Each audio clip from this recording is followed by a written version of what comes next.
This episode of Warp 5 is brought to you by Audible.com, offering more than 150,000 titles for your smartphone, tablet, or desktop.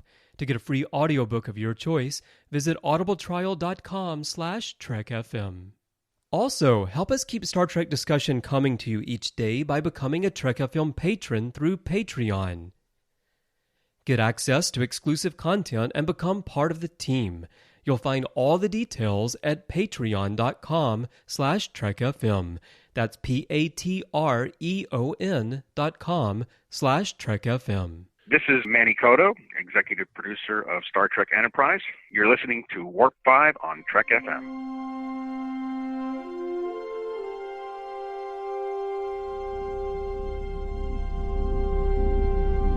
How we doing, Trip?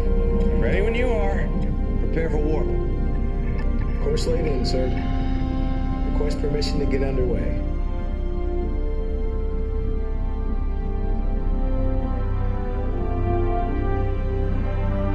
Let's go.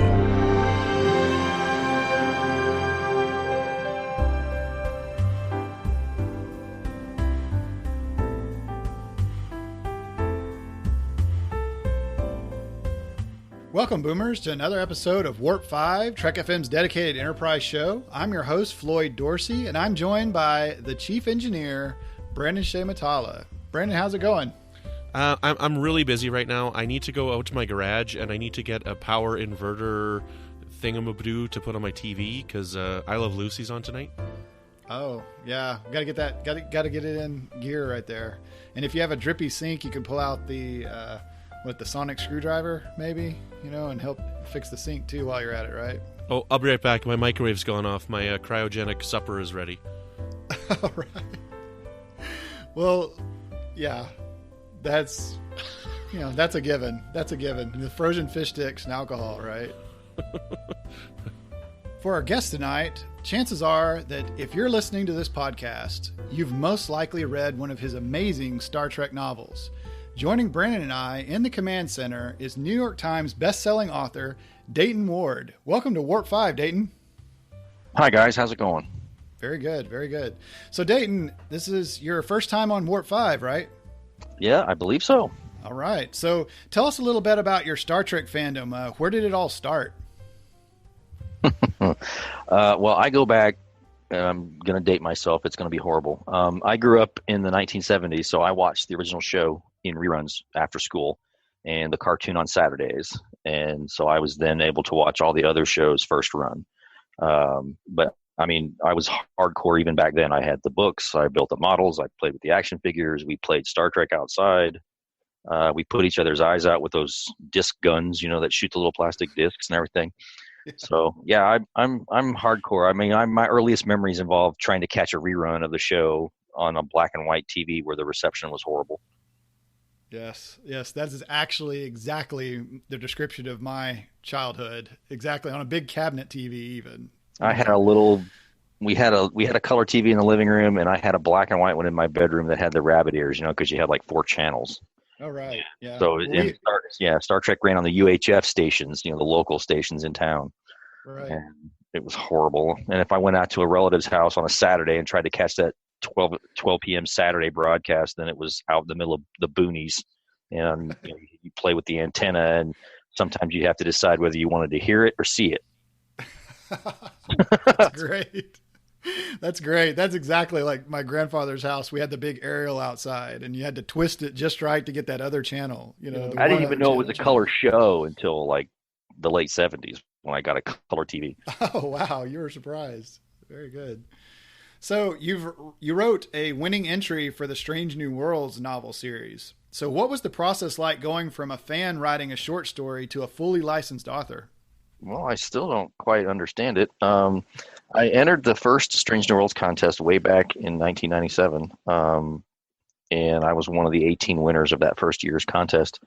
And then I was able to place stories in the second and third year's contests, and at which point I had rendered myself ineligible to enter that contest. But the editor there at the time, John Ordover, offered me a Star Trek novel contract, and that's my secret origin story. I've been doing it ever since.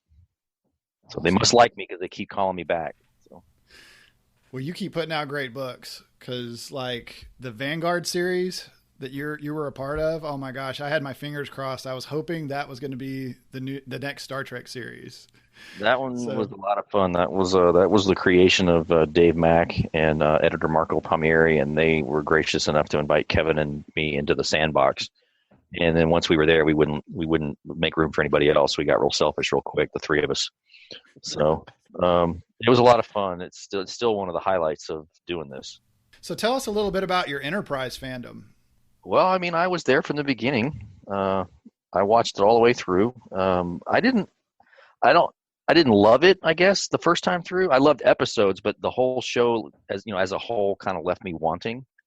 But a few years ago, when I started researching one of the books that I'm sure we'll talk about later, I had reason to rewatch certain episodes of Enterprise, and I found myself just letting them play, letting the discs play. And I remembered, and I'm thinking, this is better than I remember. This episode is better than I remember.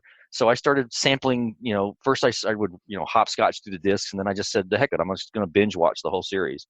And, it's still not my favorite of the shows, but I like more episodes than I remembered liking the first time through, if that makes any sense. I came away with a greater appreciation and fondness for the show.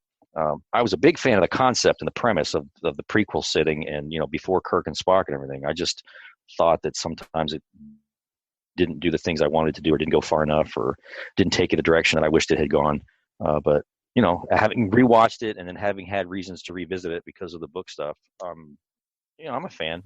We get that a lot from listeners, that the first time through, it wasn't really what they were wanting, but then Netflix has made huge fans out of a lot of people, or at least it's especially you get to season 3, it's just made for binging on Netflix. When I first heard what they were going to do, and then it was going to be the beginning of, exploring and everything, I was really hoping that they'd spend like the first year kind of working out the kinks, so to speak, with the Enterprise and the crew, kind of like a right stuff approach. Right. So you see a lot of failures and a lot of setbacks and challenges. And then finally, maybe toward the end of the first year, that's when they finally get the first exploration mission. So, obviously they did everything I wanted. They just did it in the first 2 hours versus the first season. They kind of compressed it all. So, but yeah, so that's okay. If I had it to do over again, I'd do a Star Trek show that was sort of like the right stuff. And that was actually one of the ideas that the producers had, was that it was going to be, right now I'm having a hard time with the episode. It's the one with Carradine. Oh, it's called First Flight. Yeah, First Flight. And First Flight was actually going to be the first season. Right. And there was some kind of a thing with the studio saying, no, they need to be out there. They need to start going right away. And, Yeah, I bring up stuff like, the right stuff, From the Earth to the Moon, that miniseries that was on HBO several years ago. That sort of approach to the space program. I would love to have seen a Star Trek version of their exploration program run that way. That's my dream job. So maybe one day I'll write a book that way. Who knows? I would really rather have seen myself like Star Trek meets the Golden Girls. Didn't they do that with the aging episode, The Deadly Years? Wouldn't that? No. Right. All right. So for today's show, Boomers, we're going to be doing an episode commentary. So, but not just any episode. So today is actually April 5th when we're actually recording this. So everyone usually thinks of First Contact Day. This is supposed to be the official First Contact. And I say supposed to be because the episode that we're commenting on is season 2's Carbon Creek. So everyone who's watched Enterprise and saw Carbon Creek, they know T'Pol's story possibly could be maybe trumping that first original official First Contact Day. So we wonder. Yeah, we wonder. We even not so sure maybe at the end of the episode, but we'll see. We'll watch it again here, and we'll have to make another judgment on it. So again, listeners, you don't have to watch the episode to listen along. You can listen to it in your car. That's what I usually do. But if you want to listen along, we've had people that actually posted screenshots showing watching Enterprise with our podcast on their phones. So that was pretty cool. And if you don't want to watch along, you don't have to. We'll be sure to point things out. We're watching it so you don't have to. Right. So I'm actually going to be watching it using the Full Journey Blu-ray discs. Yeah, me too. And Dayton, how are you watching it? I've got my little Blu-ray queued up on my big screen TV here. Okay, so everybody's Blu-raying it. All right. With subtitles so that we don't have any audio problems. Yeah, exactly. You can't read lips, Dayton? No.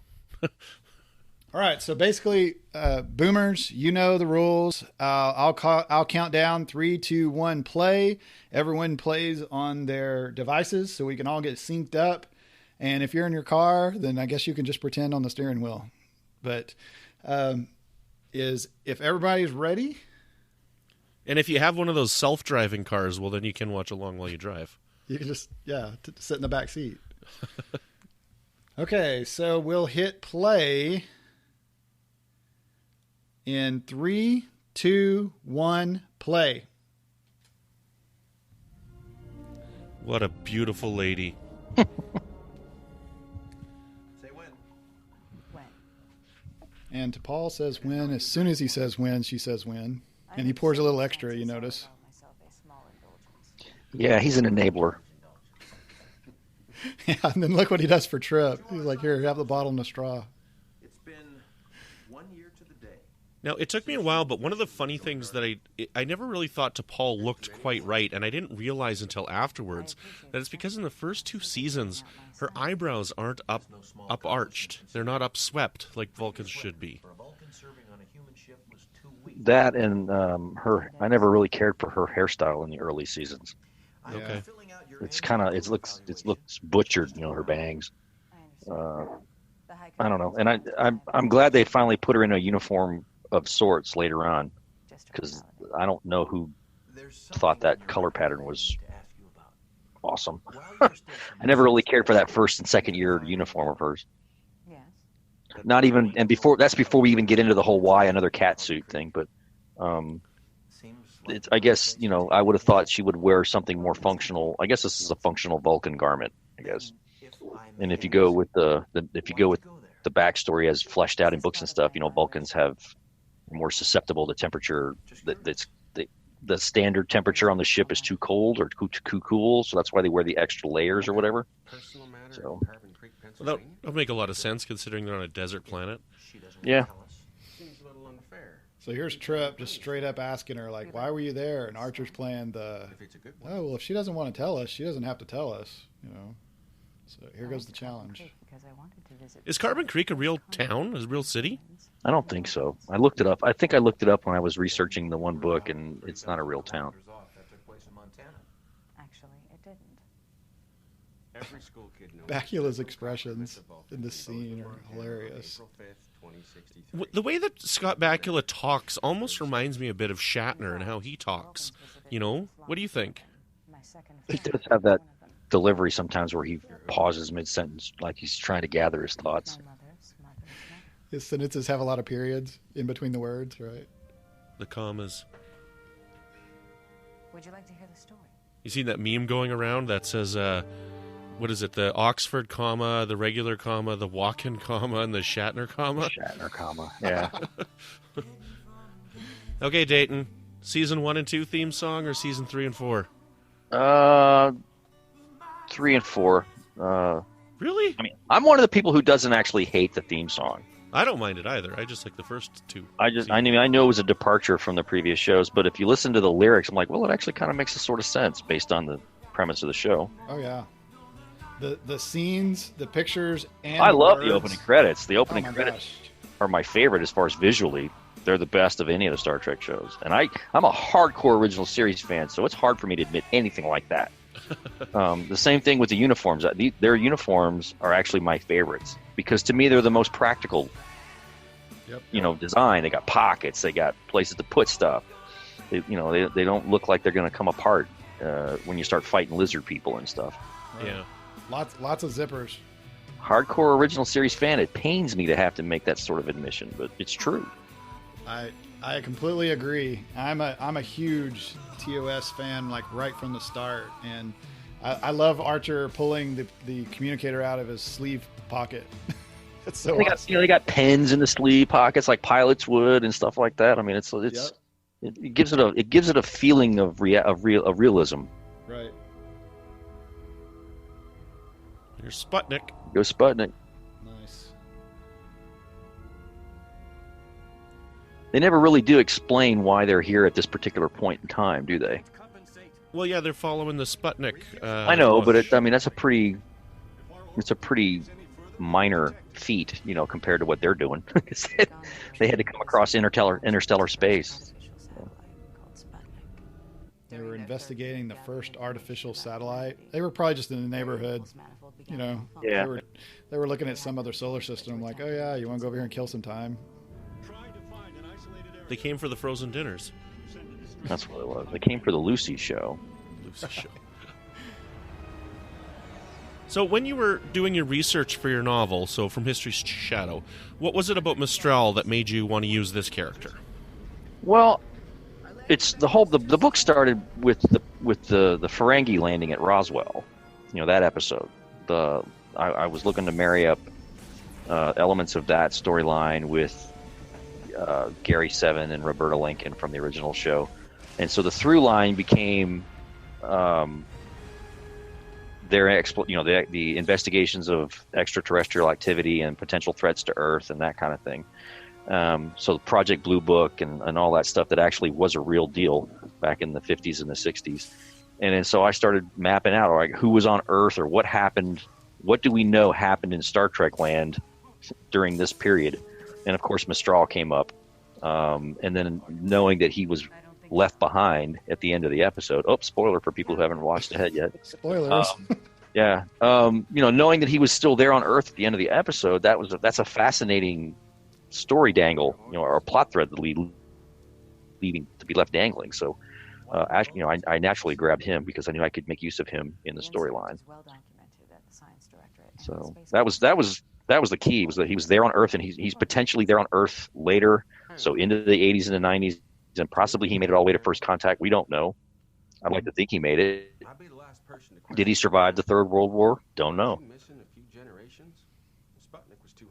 The actor, I didn't write his name down. I should have wrote his name down, but he actually plays the future Borg drone in the Voyager episode. I think the episode is just called Drone, when the nanites. Drone, yeah.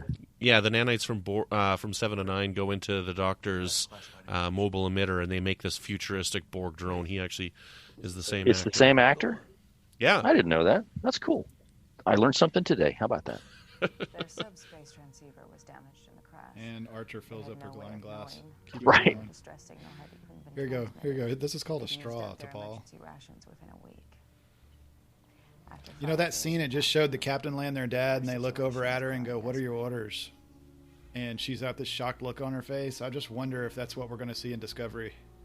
I remember thinking at the time when they said that they ate all their emergency rations within a week. I'm like, there's episodes of the original show where Spock doesn't eat for days on end. Right. Because he's meditating, or he's busy working, or he's going through Ponfar or whatever. He doesn't eat. So I'm like, what'd you guys eat? What'd you guys have? Or how many rations did they have? Like really? Like, how many granola bars can you eat? They had like one jelly bean between all of them. So bad they're going to think about eating the Bambi here. One of those creatures could sustain us for some time. Which they don't. It's interesting that they would consider it, though, right? Like, right off the bat, this character Mistral is different from the other ones, because he's actually considering eating an animal, and the others are kind of, disgusted with it, and they're like, no, we're not going to do that.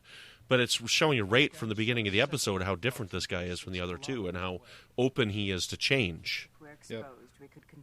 Yeah, it was a little shocking that he was ready for it right from the start. We might have to go ahead and just consume that animal. Better to leave them with the mystery than with Now, he was also one of the Nazis. Now, was it Stormfront, or was it The Killing Game that he was a Nazi in? The guy that played Mistral. I don't know. I think maybe The Killing Game. Well, I mean, it's not like they don't. Star Trek has a rich history of reusing guest actors, particularly if they're going to be under lots of makeup. So, I mean, ask Jeffrey Combs how that worked out. I love how this town looks, like the old vehicles that they used, and just the colors of everything, like these kind of dark blues and stuff. Like, it really feels cool. I'm telling you, I've seen this town before, like towns like this. I want to say that I remember reading about the production of the episode, and it was filmed somewhere along some stretch of highway in California. At least parts of the exterior shots. So Carbon Creek looks like a cold place. Yeah. Here's Brandon's favorite spot, favorite scene. I will speak. What is it? It's cold in Canada. Apparently it's cold there too, right, Brandon? Oh, yeah, man. You should see me when I'm standing behind my laundry and the lights shine on me. Oh, no. Stop.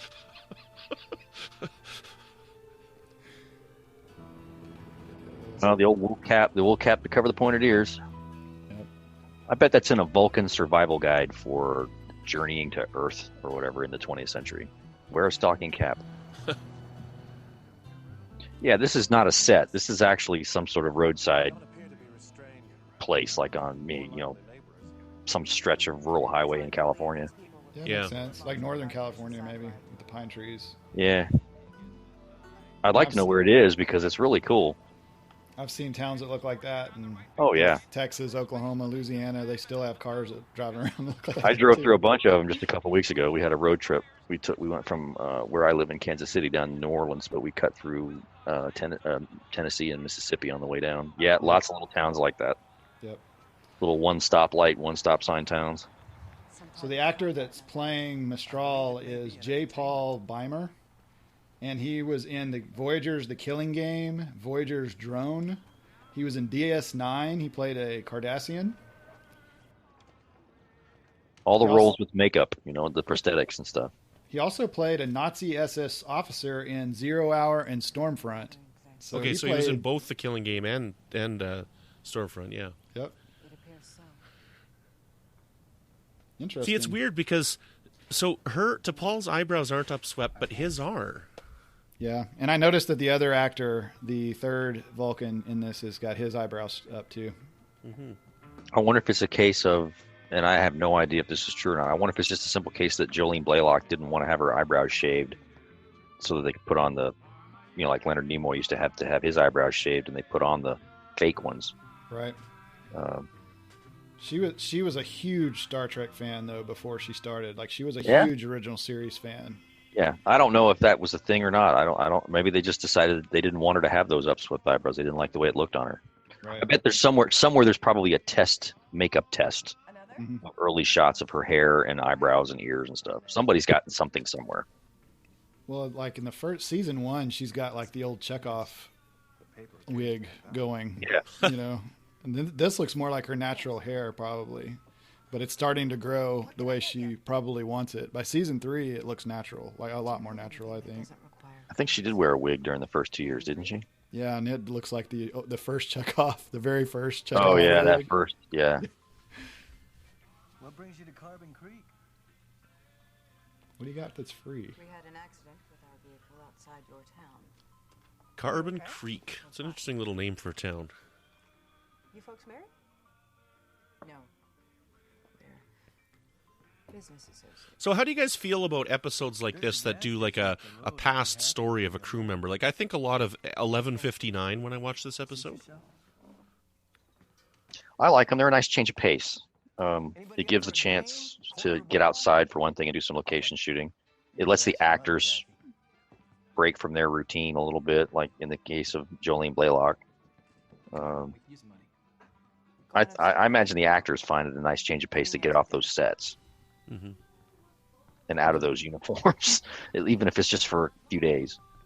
I'm up for a game. This looks like it would be fun to play, like a 50s style. Yeah, it's kind of like when they get the Mirror Universe scripts. Like, oh yes, I get to be a bad guy, Right. That's funny. Yeah, we just had an interview with Gary Graham, and we got to talk to him about that. And he's like, I don't know what's going on here with this script. And then he watched the episode. He's like, oh, that's what they're doing with it. Yep, he just told us that he didn't have any idea what in the world. He was just reading the lines and doing what they said, but he had no idea how this worked. For his spot on Enterprise or for the Mirror Universe stuff? For the Mirror Universe episode. Oh, yeah. We do not.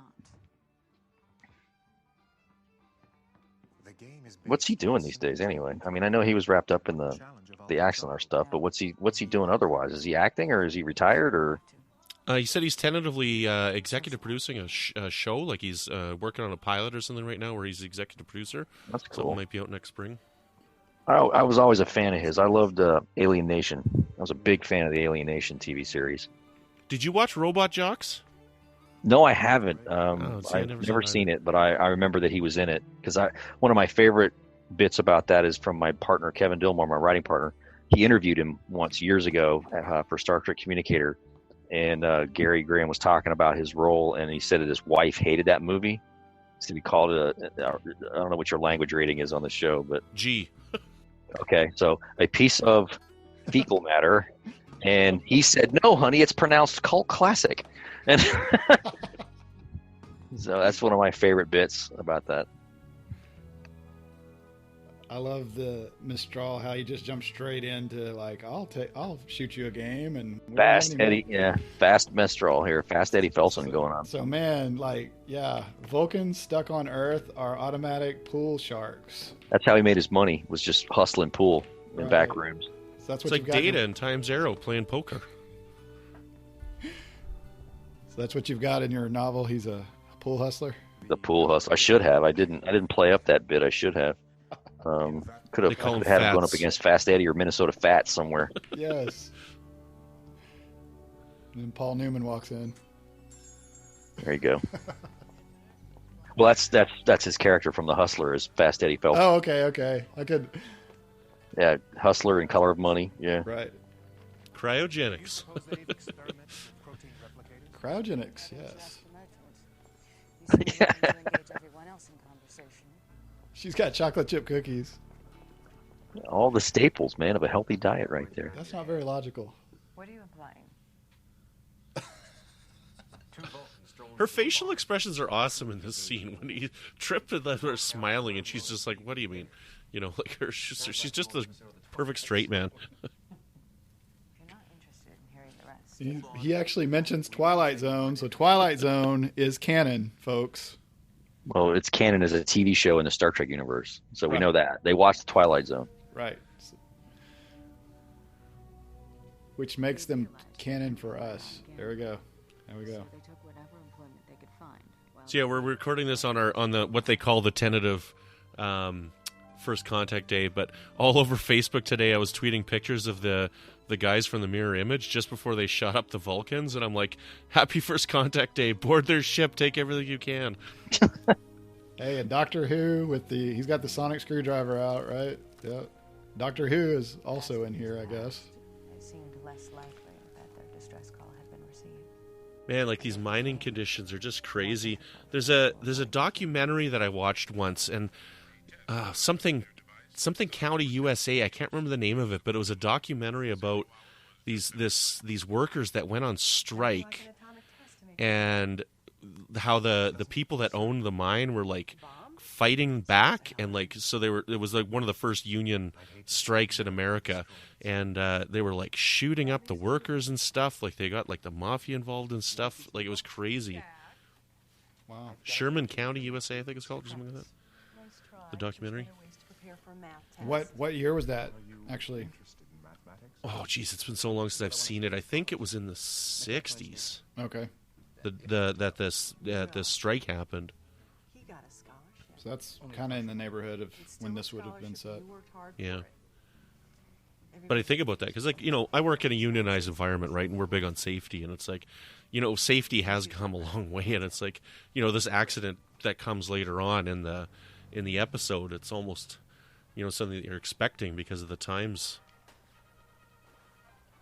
There was a sign behind her a while ago that said beer 5 cents. Boy, that makes you want to go back to the past there, right, Didn't? No kidding. Of course, we were making like $1 a day, so you know, 5 cents. True. This is great. Honey, I'm home. Perhaps she enjoys your company. It might be tolerable if her son didn't insist on calling me Mo. Why does he do that? Insist on calling me Mo. Yeah, he's got the haircut going. He actually does look like Mo. There is a resemblance. So the Three Stooges are a show in the Star Trek universe. Then perhaps you can help me construct a subspace transceiver. We're finding lots of deep continuity here. Yes. remain here will die. This world's You wonder what cover story they would tell, right, with them all living together? Because when they originally came to town, he was the business partner. Yeah. Yeah, you figure people are going to gossip in a small town like this. Yeah. What's going on over there? I'm doing research. They're shacking up. Perhaps if you spent more time observing, Unmarried. you might not have such a pessimistic view of them. Open your eyes.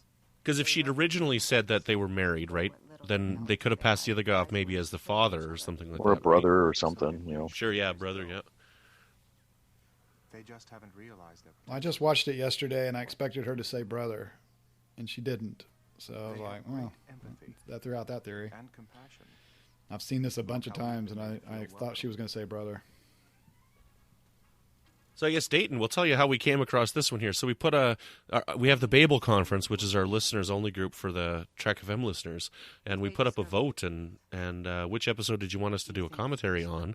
And this one won by like double the votes. I think it was like 40 votes to Dead Stop was the second with 20 or something. And so when we chose this, that's when I reached out to you. I'm like, we should get Dayton Ward on to talk about this one. So how many episodes do you offer up as a for voting? I mean, do you just give them like a handful, or the next 4 or 5 in line, or how does it work?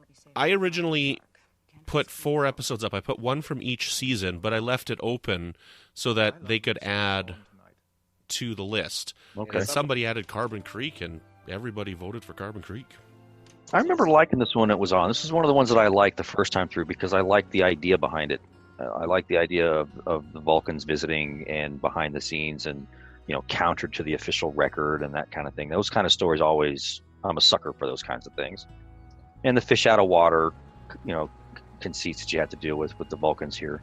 And I filed it away thinking one of these days I'll find a way to do something with, maybe I can revisit it in some way.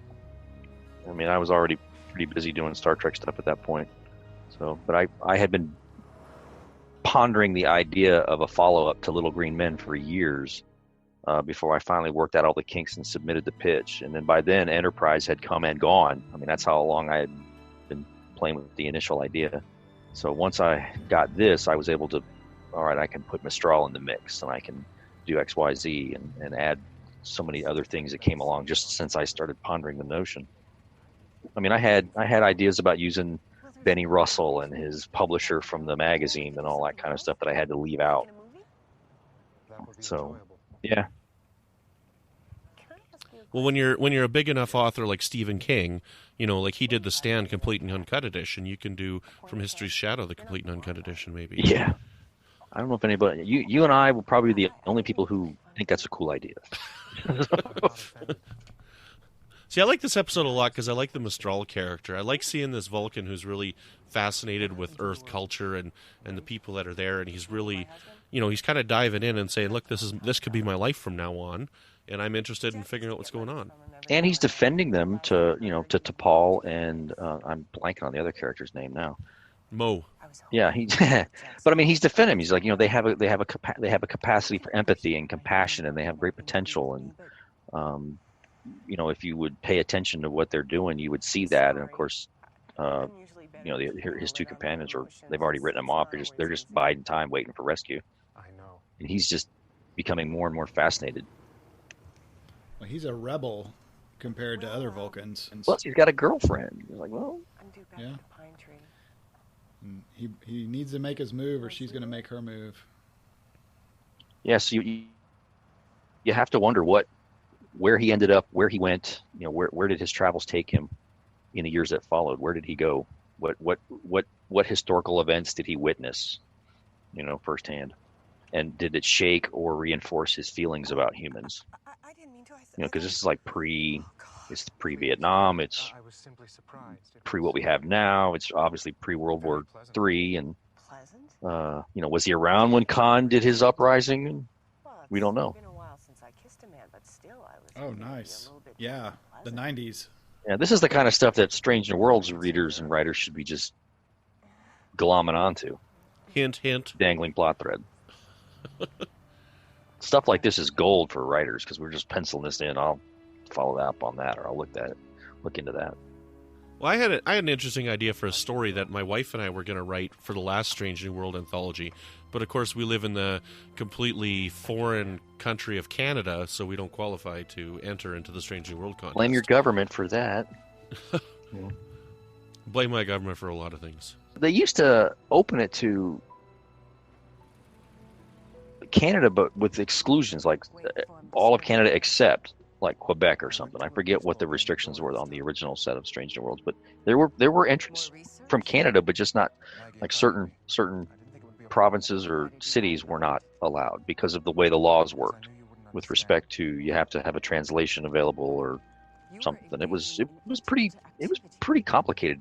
And doing a contest where money is a prize, that gets complicated when you deal with different countries and their different tax laws and all that sort of thing. Work for hire agreements work differently in different countries, because you're basically writing a work for hire story starring the people who own Star Trek own your story, so that works differently from country to country. So it becomes expensive and time consuming to sort all that out, and it becomes more time and consuming and expensive than the thing is liable to make money wise. So, sad truth, unfortunately. Okay, now this might be strange, but I really like the way she grabs this. I like her hand. Like, watch her hand when she grabs this candle. I don't know why, but I always see that and like it. Well, it's a Vulcan and a flame, so, I mean, come on. It's like a moth. I think it's the way that her thumb is on the front of the candle rather than behind, like she would be grabbing a glass. And I don't know why. I like the way she grabbed this candle. She's using it as a meditation tool, or she's trying to, and then the kid comes along. Always about to meditate. Right. Go away, kid. You bother me. Are you just trying to clear We sometimes make fun of, like, Tuvok. Spiritual plane? Where in the world do you get all those candles? And then to Paul, her locker must be full of candles. She's got like a storage locker somewhere. It's just top to bottom candles. Yeah, they don't have replicators yet on Enterprise, so. In India, they've got these mystics. They got Chef. Fakirs. Supposedly, they can almost stop their hearts. That's real steak, not that replicated stuff. Which then we got into the where they put it all, But it was in the locker next to Paul's candles. Astronomy, literature. Sometimes I'll just pick a book off the shelf and start reading. What about you? What do you like to read? You just start reading. I have an interest in astronomy as well. Especially if it's a Dayton Ward book. It's the kid who's starting to help break through her, the wall she's thrown up as far as her view of humans. He's the one who's helping crack, introduce some cracks to that wall. Mm-hmm. Right. Yeah, because she's already put her foot down that the Mistral can't talk to them anymore. But now here she is fraternizing. Well, not fraternizing, but conversing. It was nice talking to you. And you. What year does this take place in? Well, Sputnik was October 1957. 57. They would be October, December, that time frame. I forget how long they had to wait for rescue. But it was only a few months, I think, at max. So late 57, early 58 by the end of the episode. I'm afraid I can't. Well, I don't know, because it's baseball season. I know, that's not right. I mean, unless it's minor league or something. They're playing winter ball. Well, how long did Sputnik stay up in orbit? Not long enough for baseball season. That's what we were told. Yeah. That was the official story. I forgot about the baseball thing. That does throw a monkey wrench into the continuity, doesn't it? Okay, we're going to switch the continuity here, listeners. They're not talking about baseball. They're talking about basketball. There we go. It's fixed. Or hockey. Can they do doubleheader hockey games? Sure they do, right? No. They never really do say what sport it is, right? We just assume it's baseball because he said doubleheader. Well, he went to a baseball game with her, didn't he? Said baseball. I think he said baseball in Doylestown earlier. So yeah. Oh well, all right. Well, sorry, writers, you messed that one up then. I don't even want to do this commentary anymore. Let's switch it to something else. My whole life is a lie. Is it worth the risk? Let's do unexpected. We can't contaminate their culture. This has nothing. Actually, Minefield right after this one. If we're to keep this party going. It has to do with compassion. Compassion. Yeah, and I mean, he really wants to save them, and it would make it's an interesting thing. Like, would this be a prime directive issued for the Vulcans? I mean, it's just an accident in a mine, right? Well, I mean, they have their version of the non-interference directive. They just don't call it that. But they're saying we can't contaminate their culture. We can't interfere with their stuff. So it's basically the prime directive. But it's interesting to see how he's justifying his actions. He's saying it's not about contamination, it's about compassion. It's like, well, that's a very human thing to say. So, who's contaminating who at this point? Well, when Maggie pulled up to him and he got into the vehicle, he was almost smiling when she pulled up to him too, right? Yeah, his expression definitely changed. I mean, at this point in the episode, if you've never seen it before, you're thinking two things are going to happen. He's going to stay behind and hang out with Maggie, or he's going to die in the accident. So which way? Let's see what happens. Oh, there's that cave of death that we've seen in every episode of everything ever. Yes. Proceed 22 meters, then turn right at the junction. Plaster Paris, painted Plaster Paris. Yep. But that's okay though. It's one of Star Trek's charms that you get to recognize sets like this. It's like the planet set from the original show. Oh yeah. Love those mountains. Well, it looks like something that you would see on a stage. That's what I always try to explain to my wife. She's like, "Why do you like original series? Why do you like this?" I'm like, "It's like something I could sit in a play and see this on stage. It's awesome." Well, I mean, considering what they had to work with budget-wise, it made perfect sense to have a controlled environment, an indoor set. And, what he had to work with, the money he had to work with, and the time he had to work under, I thought Matt Jeffries, you can't say enough good things about what Matt Jeffries did. Oh, yeah. The original show. And you can't say enough things about guys like Herman Zimmerman working on these shows. They time crunch, money crunch. I see it. It's sets. Amazing to see how some of this stuff comes together. The sets, though, in Enterprise are amazing. I love the Enterprise sets. I don't know why people take issue with them. I think it's a natural progression from where we are. Granted, it doesn't necessarily line up perfectly with 1960s TOS Enterprise, but that's just one of the things you have to accept. Right. It shouldn't line up with 1960s because, it was made at that time. Like, I can't wait to see what Discovery is going to look like. Right. I don't want it to look like 1960s Star Trek. I want it to look like 2017 Star Trek, I mean, if they can find a way to honor the way it looks in the broad strokes, I'm okay with it. I mean, I accept that a show made in 2017 is not going to look like a show made in 1965. Right. Not on a week-to-week basis. I mean, yes, they can throw back once in a while, like they did with the Mirror Universe episodes and stuff, but you can't do it. You can't do it completely. Well, I mean, because of that show, we have a smartphone. We're talking on these laptops with these video conferencing. All those things were imagined on Star Trek. So the show itself contaminated the timeline. It contaminated its own timeline when they went back in time. Yeah, there you go. That's some string theory, quantum, whatever to mess you up. Now, Dayton, you were talking about the sets a little while ago, and that's, the sets on the original series. That's part of the reason why I love season 1 of Star Trek The Next Generation so much, is because a lot of the sets from season 1 of TNG are very reminiscent of the TOS sets. Those monotone color skies, like in Skin of Evil, it's all red, and in Arsenal Freedom, it's all like green or blue or whatever it is. And the planet set, during the first couple of years is definitely just like TOS. I mean, which is with a little more money applied. But, and it's like I said, it's one of those quirky things that you can't not love about the show. I got T'Pol sweeping the parking lot. Why is she sweeping this parking lot? Tamir. Reminds me of raking the sand. Oh, it's a meditation thing. There you go. There's no sand, but they've got plenty of pine cones and dead grass. When you said that, I immediately thought of Tim Russ and Spaceballs, Combing the Desert. When I was in the Marine Corps, we would I spent some time at the base out in California, 29 Palms, which is in the middle of the desert. And you drive through the main side part of the base where all the barracks are and the commissary and all that. And you'd see guys out there with rakes raking the sand in front of the different buildings. Little lines, making not just perfectly aligned lines of sand to make it all look like whatever. I have no idea why they did that. I figured it had to be a punishment. You screwed up, you're the guy that gets to go rake the sand. And you were a good boy? Painting rocks and raking the sand. I'll reapply, but there's no guarantee. Yeah, like the look she gives him when he says he's not going to school. She's like, what? And if not, She's shocked. Still a lot of books I haven't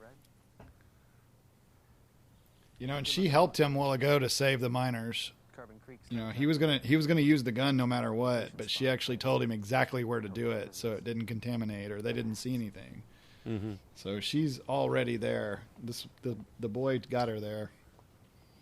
Well, she sees the potential. I mean, she sees that. Yeah, she sees that this is a good ambassador for us. He got the highest score in the county. We just don't know, what was his competition like in that county, Okay, off topic here. I'm from Canada. What's a county? It's like a sub-district for a state. So we have states, but then the states are all broken up into smaller pieces of county, so it's government. It's a smaller government inside the state. Okay. And then in Louisiana, they call them parishes. Yeah, I don't think it equates to provinces. No, like a province is like a state. They're just a lot bigger. It's like he says. They call them parishes down in Louisiana, but otherwise they're counties. And then you usually have, depending on how the counties are divided, you might have one major city in a county, or several smaller towns, or a little bit one city and its surrounding suburbs and smaller towns. In Texas, usually the town in the center is the county seat. It's in the very center of the county, so it was equidistant for everyone in the county to be able to go to market or something like that. Okay, now I'm going to give you a heads up. Watch when she gets out of this building. Right, I just want to give you a heads up on that for now. There's a sign on the wall I want you to look at. Yep, I looked at that earlier. You saw it? Yeah. Well, I don't know if I saw what you saw, but I actually was looking at it. So how do you guys feel about the Velcro? It's genius. Well, I mean, it's a fudging of in reality when Velcro was invented, right? Yeah. I mean, wasn't it invented a little earlier or a little later? I forget. Okay, here. So look at the sign here. The first floor. Oh, it says Asher. I thought it said Archer. Oh yeah. Asher. Never mind. I'm telling you right now, she didn't get enough cash. I was gonna say, yeah, she got hosed on that deal. She should have brought the Post-it notes. That would have got it for her right there. Should have sold the Post-it notes. That guy is just laughing at the bank. Actually, I see hundreds in there also. So what, they just carry cash on hand to buy patents from people walking in off the street? It could happen. Open up the safe. This suction device. It's unfortunate that you'll be leaving these people without experiencing one thing they have to offer. Such as alcohol, frozen fish sticks, the constant threat of nuclear annihilation. Experiencing alcohol and frozen fish sticks. Yeah, that's a Friday night sometimes. I haven't. I plan to stay here. If this is your attempt at it leaves so many possibilities. Like you could totally write stories from a straw. There was a short story in the Strange New Worlds. Yeah, there was one. Yeah, and he just drops the bomb. I'm going to stay. Closer than we anticipated. Your duty is to return to Vulcan and report your findings. There's still more to learn about these people. All of them are just one. This has nothing to do with Maggie. So here I get the impression that he didn't stay with Maggie. I think that he left. I think he ended up leaving. Where would you go? I mean, I just picture him as like the Vulcan version of Kwai Chang Caine, moving from place to place, checking it all out. Maybe getting into bar fights. Tell him it's not possible. Kung Fu And then eventually, you think is his identity discovered, or does he remain in secret? Do we become aware of his presence? Does the government act on that? I could do this all day with this guy. Does he go to some college in the Northwest and teach? Is he the John Lithgow character from Third Rock from the Sun?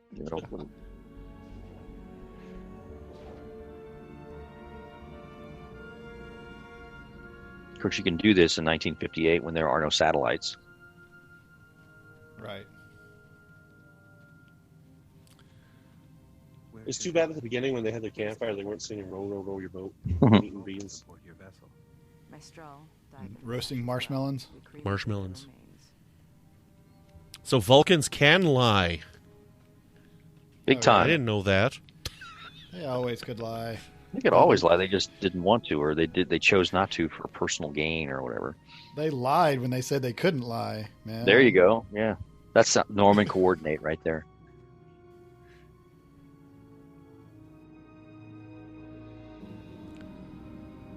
So my opinion is this happened because she's, at the end of the episode that we're about to see, she's got the purse. Right. Yeah, I think it happened. She leaves them hanging with the story, but yeah, she has the purse. Footnote. This is like finding out Neil Armstrong wasn't the first man to walk on the moon. She says it's a footnote at best. So would this be groundbreaking? Would this be like a shocking revelation, or would this be just like, oh, actually, it was over here? Well, I mean, but they forget. It's like the Ferengi were on Earth in the 40s, so they forget about that. And Guinan was on Earth in the 19th century, but they didn't know. They wouldn't have known that. It's not as. It doesn't have all the pomp and circumstance of the official first contact after the official warp drive, or the first warp drive and all that. Yeah, and Trip is asking all the questions. Yeah, Trip's asking all the questions. What happened when he finally died? Did they figure out he was a Vulcan? Right. So these are all, like I said, if you're a writer and this is how the episode ends, you're thinking, this is gold mine. Yeah. But I like to think it actually happened because she has the purse. Yeah.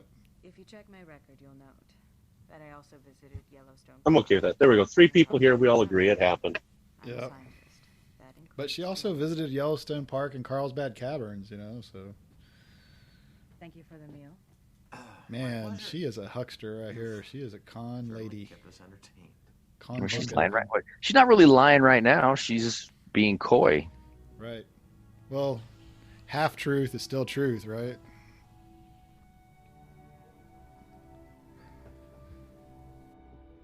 They're looking at like, I don't think so.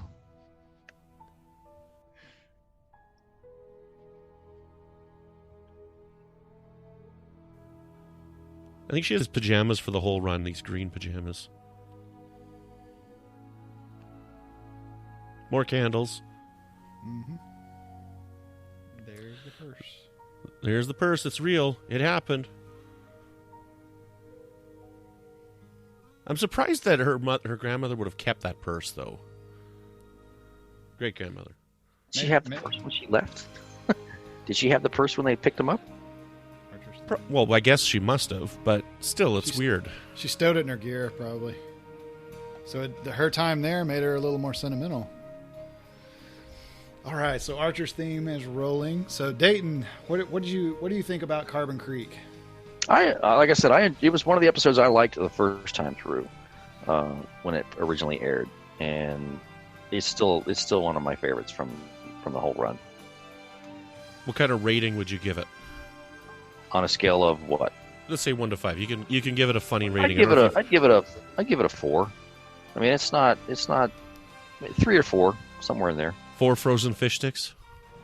There you go, 4 frozen fish sticks. It's a nice change of pace from what we just did. This the second episode of the second season. Yes. Yep. We came off Shockwave, so this is sort of a breather before we get on with it because Minefield is next. So it's a good little breather before we get on with the craziness of the second season. Yep, I agree. Brandon, what did you think? I like this episode a lot. I didn't actually remember this, and believe it or not, so I've been going through my books, and it was about a year and a half ago, 2 years ago maybe, that I actually watched this episode because I was going back and reading all of the Star Trek books that I had missed, and I actually read this and watched this so that I could read From History's Shadow and know what was going on a little bit better, because it had been so long since I'd seen Enterprise. Because like I've said many times on the show here before, I watched Enterprise in first run. I bought them all on DVD and watched them back when they first came out in 2005, and didn't watch them again and I didn't watch the whole series again until last January when we did the rewatch for Trek FM. So I picked up a few episodes here and there, but yeah, I actually had watched this for reading from History Shadow and was surprised at how much I enjoyed it. But it was my first Enterprise episode in a decade, this one, when I watched it about 2 years ago. Oh, wow. Yeah, I was going to say, up until, I guess, it would be 2012, 2013 when I was writing the book, I don't know that I'd watched Enterprise since it left the air. I mean, I may have watched the Mirror Universe ones and a couple other ones just for goofs, but it wasn't in my rotation or anything like that. I had the DVDs so I could use them for reference, but it wasn't something I'd pull off the shelf and watch on a rainy day, you know. But yeah, once I got done researching for the book, I went and just decided to do it. And then by then, I think the Blu-rays were coming out, so I had upgraded to Blu-ray. So I of course had to binge watch them all at that point. Yeah, I agree. I actually didn't really prefer this episode the first time I saw it, like the first time through, the very first time. I guess I was kind of up on the shockwave and expecting to keep the roller coaster going, and I kind of thought it was kind of odd. The second episode was such a hit the brakes kind of thing, but now in rewatches, I really appreciate it because it's just a different type of show. It's just a different type of episode, and yeah, I've heard a lot of people, like a lot of listeners and fans of Enterprise, they say the same thing, that they really like the change of pace. They really like that it slowed down. They dug deep on a backstory. Yeah, to me, it's sort of like changing gears when after Best of Both Worlds, they do family, and after Stormfront, they do home. You gotta catch your breath before before the roller coaster hits that next climb again. Right. But yeah, I really like this on a rewatch, because like you said, it's sandwiched in between some really high octane, we have the Romulans coming on the next one, for spoilers for those of you that are waiting for the commentary for Minefield, right? It's a cool episode, set in a time period. I mean, I'm a Twilight Zone fan anyway. So them mentioning that this is sounds like an episode of the Twilight Zone, it actually kind of looks like an episode of the Twilight Zone, with just better sets and color. So yeah, I really enjoy this. So Dayton, you've mentioned your book that you've written. It would be considered a continuation to Carbon Creek. So let our listeners know what the name of it is, and any other little tidbits you want to sell them on it if they're not already sold. Well, the book is called From History's Shadow, and it takes its cue from cue the word, not cue the character.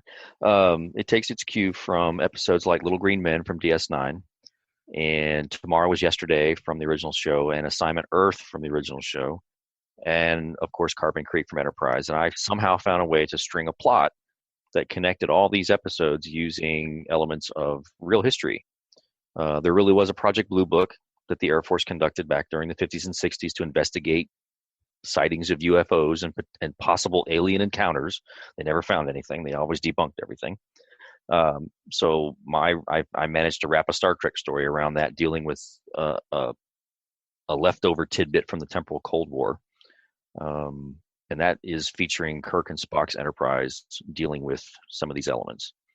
And then I followed that up a couple years later with another book called Elusive Salvation, which again is Kirk and Spock, but this time it's set in the 80s on Earth with the time travel element. And Mistral factors in both of these novels to varying degrees as I continue the time travel shenanigans. And I have one more book that I'm going to do before I think I get this out of my system, and it's called Hearts and Minds, and it's a next generation novel that will be out in May. And yes, Mistral will be in that book as well. Oh, wow. It's actually set during the 21st century now. I've bumped the timeline up. Now we're in the 2030s. Oh, wow. By this point. So the Mistral trilogy. So yeah, and I did take into account things like that that short story from Strange New Worlds where he's in there. Oh, wow. Yeah, I haven't had a chance to read Elusive Salvation yet because it came out right at the peak of when I was doing my rewatch for the Trek FM network here. But I'm going to be getting to it soon. I'm just finishing up the Prey trilogy right now. Oh yeah, you're busy. Yeah, and then I'm in the last one there, and then I got to read your new Next Generation book, The one that just came out in February. Headlong Flight.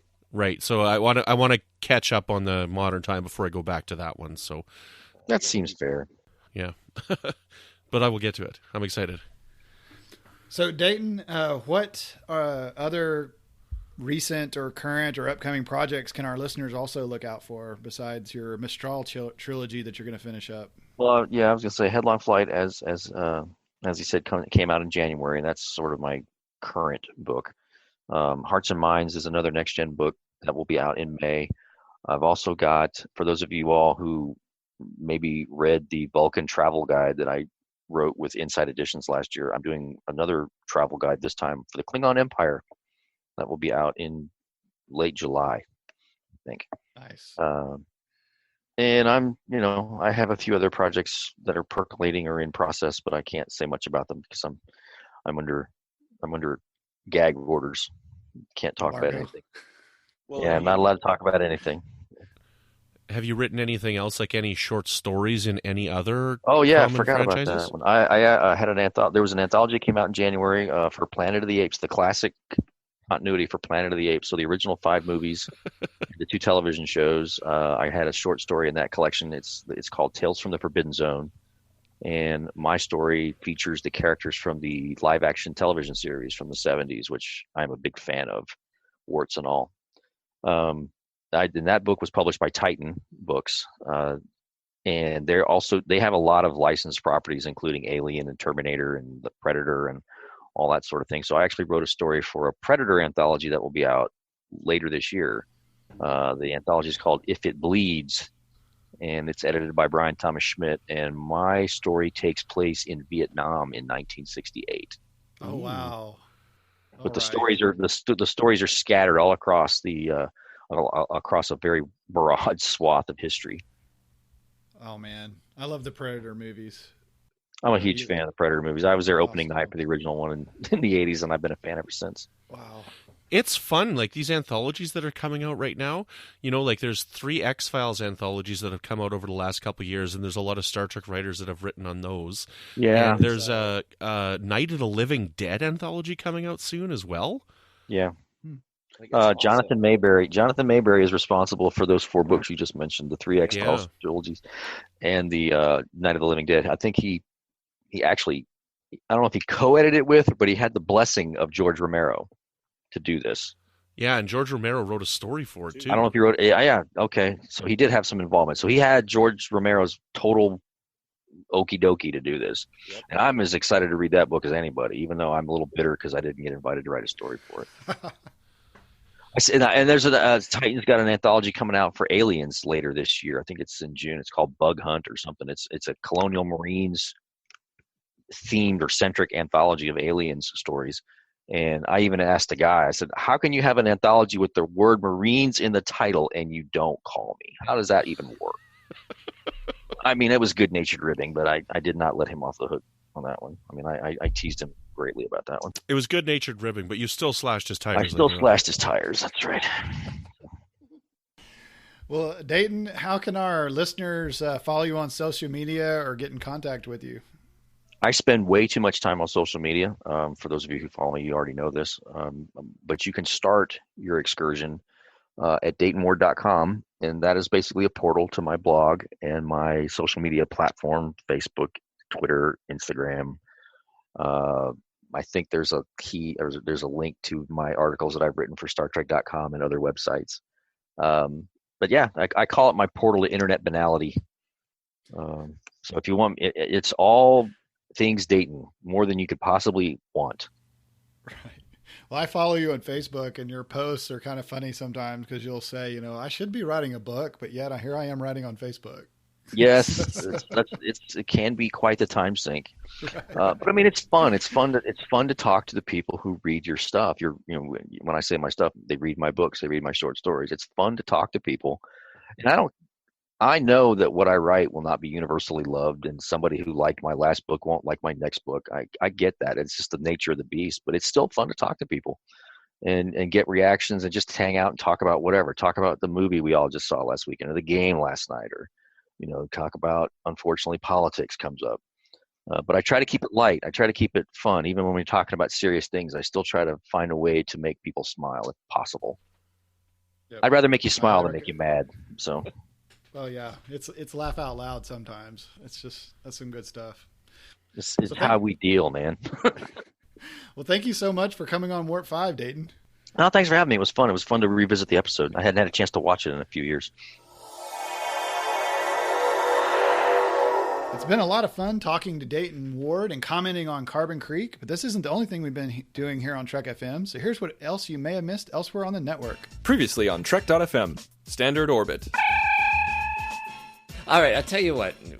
I have never, ever worn a costume or cosplayed or anything like that. Now the challenge, the gauntlet has been out there. We're going to have to put together a Mugatu costume. Mugatu costume. We got to. To the journey! Make him taller. Give him some salt and pepper gray hair. Yeah. Make those shoulders broader. Computer, put a tattoo over his left eye. Oh my god, look what I just did! I made it Chakotay. Warp 5. Are you an outside entity that is watching you deal as the bad archer with the good archer? And Scott just looks at me and turns around and goes, "Oh, God, will someone come here and get Gary a script?" Meta Treks. But these Romulans are still walking around in those nasty pointy shoulder tunics that they wear. I mean, what's up with that? Doesn't seem like they shed as much of their identity as the Klingons did. Not shedding as much of their identity. And that's what else is happening on Trek.fm. Check out these shows and find out what we're talking about in your favorite corner of the Star Trek universe. You can find us on iTunes, Stitcher, SoundCloud, or you can go to our website, pick up our MP3 file or our RSS link. And if you're an Apple user, please hit that subscribe button and leave us an iTunes review. That can help us be more visible to other listeners and help us grow the show. And another way you can help us is to keep all of our shows coming to you each week is to become a patron of the network on Patreon. So if you visit patreon.com/TrekFM, that's patreon.com/TrekFM, you can see what all of our current goals are right now. And for just as little as $1 a month, you could really help our network. I mean, if we had half of the people who download Trek FM shows every month that gave $1, it would just set us to the next level. We would actually hire our own private editors. And basically we could let Brandon here take a little bit of a vacation because he actually has to edit the show for us. And then if you jump up to $5 a month, you can access the Patron Zone. So Brandon is actually the Patron Zone manager for Trek FM. So let him tell you a little bit about Patron Zone.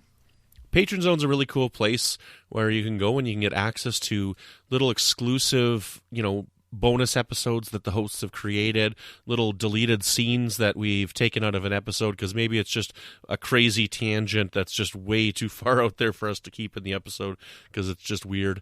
So sometimes we delete those and we put them in an episode and we just put it up there for you to take a listen to. Or, a couple of special commentaries are up there. Ken Tripp and I did a special commentary for Trials and Tribulations.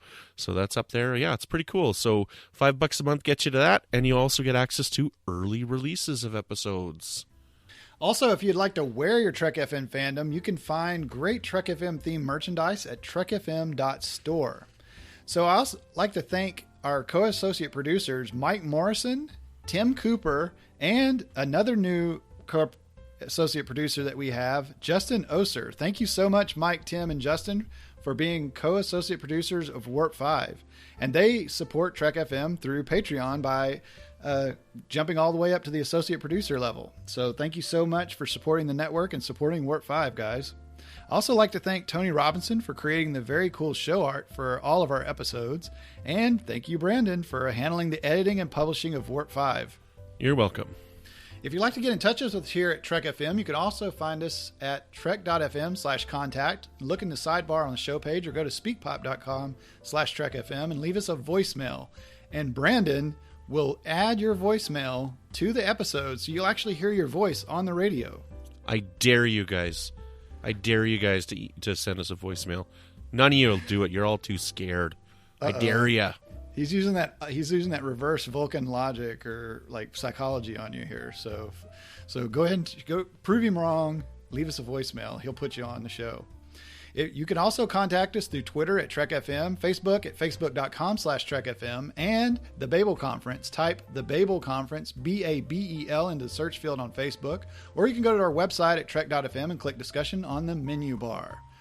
So, Brandon, this was very cool. We got to do a commentary of Carbon Creek, and we had Dayton Ward as a guest on. So that was like a double awesomeness right here. Double whammy. Yeah, I almost said double whammy. Exactly, right?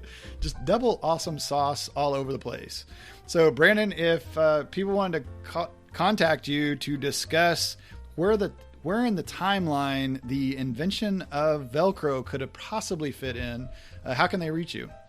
Just give me a second here. I got to finish putting my shirt on from behind this cloth. Oh no, I'm not. I'm gonna pause. I'm gonna close my audio or my video for a second here. Okay. No, it's okay. You can look. Oh no. Well, when I'm not changing my shirt behind the laundry, you can find me on Twitter at Brandon Matella. You can find me here on the network with new episodes of Melodic Treks, which is all about the music of Star Trek. Every once in a while, I poke my head up in the Babel Conference. And you can find me also on Twitter and Facebook. I'm doing a podcast with some friends of mine called Good Evening, an Alfred Hitchcock podcast. So just search Good Evening on Facebook or Good Evening Pod on Twitter. And Floyd, where can people find you when you're not fixing the neighbor's plumbing?